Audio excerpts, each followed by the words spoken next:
بلوچستان کی خواتین وزراء کا کہنا ہے کہ گھروں میں گھس کر خواتین کو شہید کرنا کون سی بلوچیت ہے۔ خواتین کو دہشت گردی کا نشانہ بنا کر دہشت گرد کامیاب نہیں ہو سکتے۔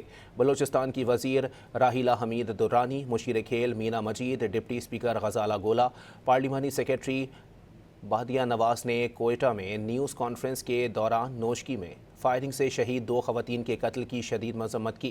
انہوں نے کہا کہ فتنۃ الہندوستان کے دہشت گرد پہاڑوں میں چھپے ہوتے ہیں، دہشت گردوں کا بیانیہ اب نہیں بکے گا۔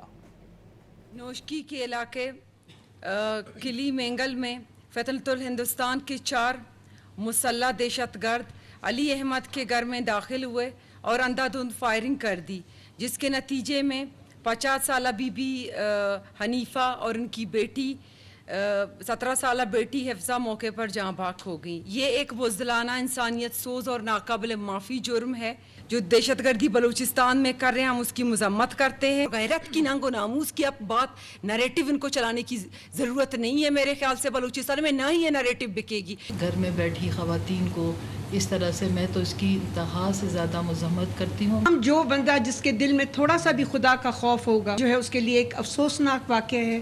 اگر آج ان لوگوں نے بے گناہ ماں اور بیٹی کو اگر شہید کیا ہے تو ہم میں سے بھی کوئی محفوظ نہیں ہے۔